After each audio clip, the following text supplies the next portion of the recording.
guys, welcome to the latest episode of this UnBee-lievable Life. I have my dear friend Ange Humphrey with me, and just a quick bio on her. Angie started her TV career 50 years ago in Louisville, Kentucky, and she is still doing her thing, going strong. We love seeing her on TV.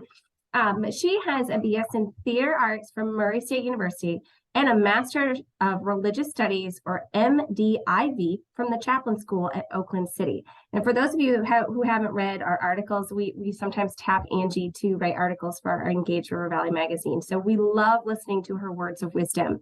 Angie is married to her husband, George, and they have 4 children between them and 5 grandchildren, with another one on the way in August. George and she love to cook. He is an artisan bread baker. They love to travel, dine out with friends, and entertain. And I gotta tell you, I'm just a little bit jealous every time I see Jamie Chef post those entertaining pictures. They sure look like they have a fun time at their house. But they simply love to spend time together too.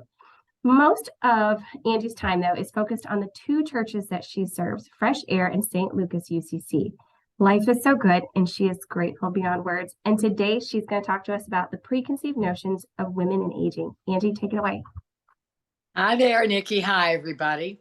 Well, it's an interesting topic, especially for someone my age. I'm 70. I'll be 71 in May. And, and when I think back of myself, even at your age or when I started in television, I was just barely 21.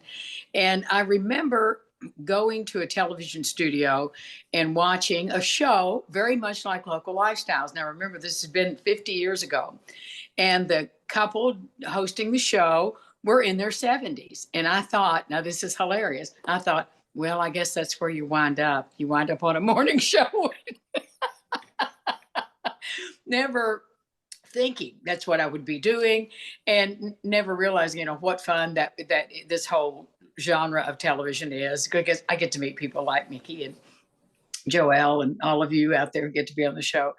But when you're growing up in your career at whatever it is, whether it's in public or whatever, you have these, society has given us these preconceived notions about what it means to be an older woman. Now, when I was a kid, all the grandmas in the black and white TV shows had their hair in a bun, had an apron on, their bodies were soft, and they all looked like they were well past 80 or 90. And many of them were probably in their 60s or 50s.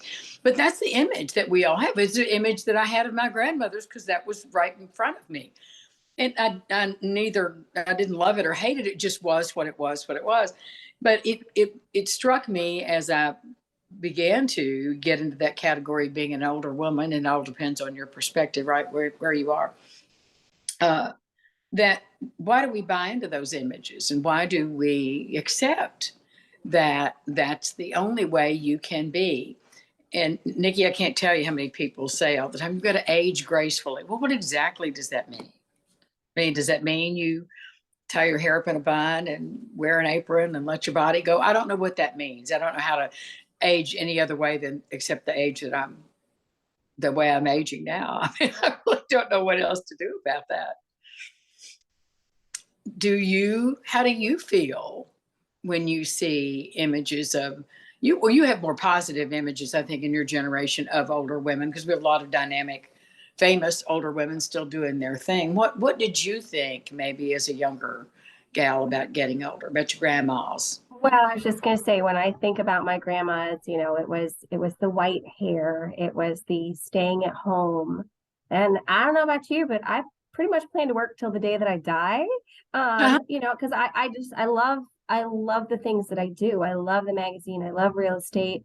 And I don't know if I ever see myself stopping working. And my image of older women was, after a certain age, they just stayed home.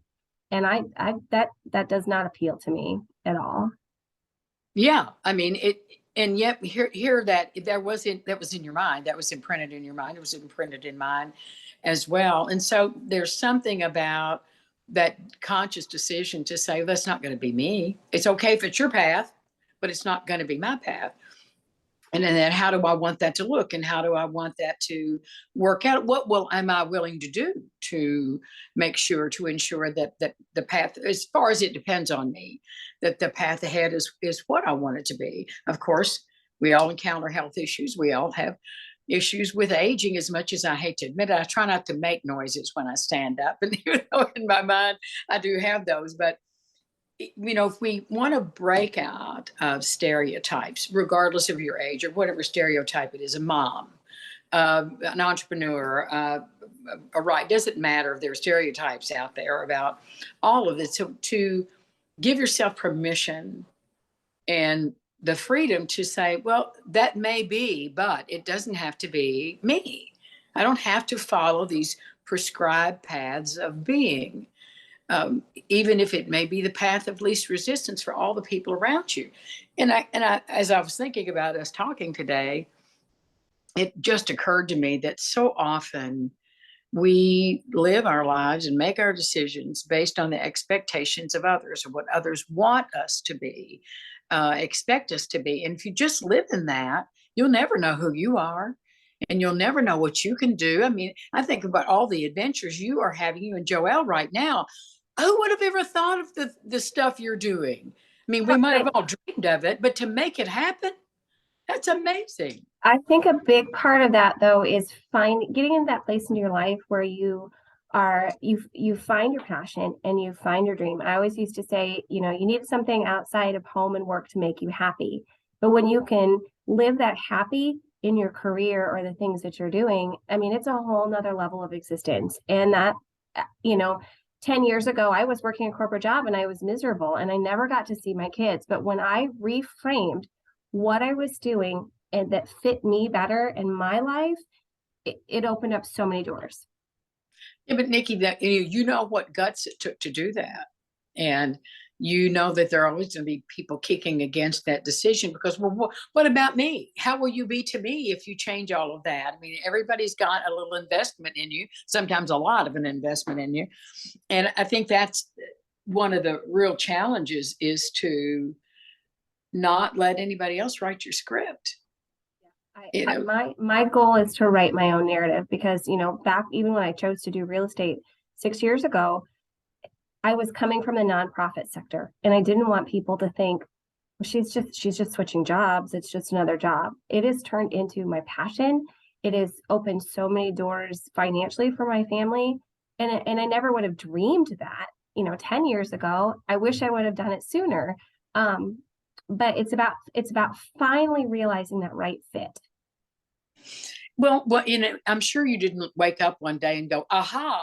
I mean, it was a process of, why do I feel this way? I mean, you were able to do what I would encourage everyone to do who's listening or watching, is that ask yourself those questions. If you were talking to your best friend or your daughter or your mom or someone else, you always ask these great questions about, what do you really want and how does that feel? We need to ask those questions of ourselves to get a perspective. If you want to make a shift in your life, and I always tell people, the only person in the world is going to make a change in you is you. You have the ultimate power to stay exactly as you are if you're content with that, or you have the ultimate power to say, I want something more. I want something different. Or maybe you want less. Maybe you want less time away and you want less activity. Whatever it is, there's no judgment in that, but only you can make that decision. And then, of course, you have to get other people on board, like spouses and kids, colleagues, and that sort of thing. But it doesn't have to control the direction you are going in your life. It is your story. It is to use your words, your narrative. And, one of these days, we're all going to be in a hospice center somewhere and reflecting back on our lives. And I hope that I die in my last breath saying, I did so many wonderful things, not for accolades, but because I enjoyed them. I've had so many adventures and with so many experiences. And it was a rich and full life, that I have regrets that I didn't try something, that I missed an opportunity. I missed an opportunity for joy or pleasure or learning something new. And that's life, isn't it? I mean, that's life. Well, I was told once that life is about settling, and I could not disagree with that more. I'm horrified. I have a bucket list of life things And I have hit most of them already, and I'm proud of that fact. But the very few remaining things, we can never stop improving. We can never stop learning. So, I'm going after those last things. I am not here to settle. I am here to lead a positive and cheerful life that hopefully I can be of some impact to other people, but I will not settle. Mm-hmm. Yeah. You've got, it helps. It helps if you do have a strong sense of yourself, and you recognize those moments that give you delight and pleasure. And think, I want more of that. I mean, that's not being hedonistic. It's not being selfish. It's like, I take pleasure in this, whatever it is. I mean, it's playing with your baby chicks, or planting your flowers, or being with your, or making that sale, making that wonderful, closing the deal. But if you get that burst of pleasure, then that's something to seek. That's something to repeat, uh, because it's good. It gives you more energy to do more of that sort of thing. And you're lucky. I'm lucky. We're both so fortunate to be surrounded by positive people. And I realize I can't talk to only from past experience. I can't talk to what it's like to live daily with people who are black holes who suck all the light out of the room. I've done that. Don't do it anymore. But and it's a step, and you probably know that as well, to let someone's darkness take all your light. You have to give yourself permission to walk away from that, no matter what it is. Is it easy? No, but it's possible. And I think that is fantastic advice because, yes, I have had those dark hole of people and I have chosen to walk away. And I think it goes back to not settling. Each one of us deserves better. And, I like to surround myself with the people that love me and support me. Oh, yeah.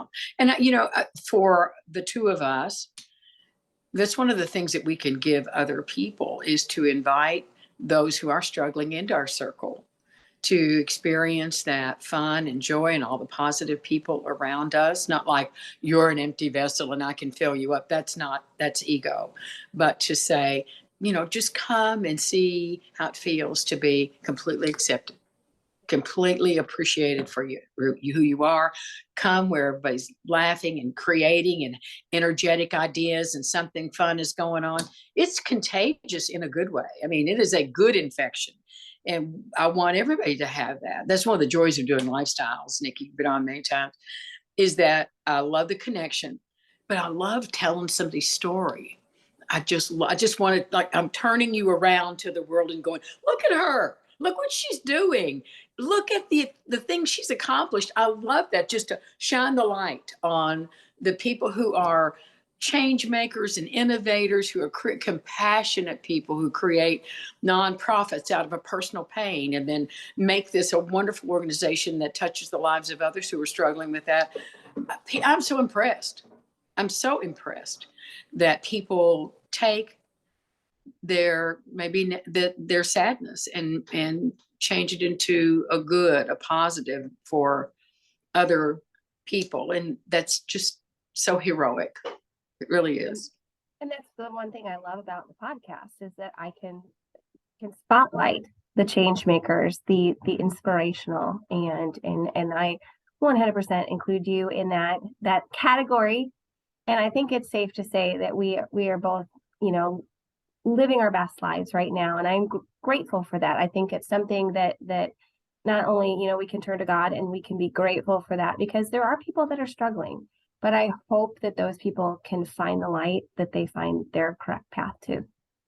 Oh, that's all you can hope for, is that, you can point someone to the light and say, this is what helped me. I don't know what you need, but this is what it took for me to get from this place of the black hole life to this place now. And is it work? Yes. Is it worth it? Absolutely. Is it possible? And that's key. You have to know what's possible. And actually anything is. You whoever told you that in your childhood, anything's possible. You can be anything you want. It is true. Anything is possible, and you have to step into those possibilities. And some of them will work for you and some of them won't. Just keep on trying something new until you find something makes you sing and celebrate all the time. George and I were saying the other night, we don't love our private time just being together. And sometimes we just turn to each other and go, our lives are so good. I should say our life is so good. It's just good. We have a great rhythm together. And again, back to the original topic of aging. And part of that is the wisdom of age, is we don't struggle with the things you struggle with when you're a young married couple. We just have peace about that. And we do finish each other's sentences. And we do say, I was just thinking at the same time, and we're thinking exactly the same thing. That's a real thing. It really does happen. And we're so grateful to be living at this age in our lives and enjoying our life and our relationships and our acquaintances and the simple things, just a good meal that we cook together, because we like to do that. It's Zen at its truest sense of the word. Well, I think I just can't thank you enough for your words of wisdom. First off, I knew I could count on you to kind of brighten our days. But is there any last thing you'd like to add? Don't give up. Don't give up. Don't give up. Please hang in there. Find if people are throwing you lifelines all the time, grab onto them, and don't give up on yourself. You are, as we all are, until the last breath, a work in progress. So find the lights all around you, as Mr. Rogers' mother used to say. Look for the helpers. They're out there, and they're willing to help you without judging you. So hang in there. Peace, everybody. Peace, Nikki.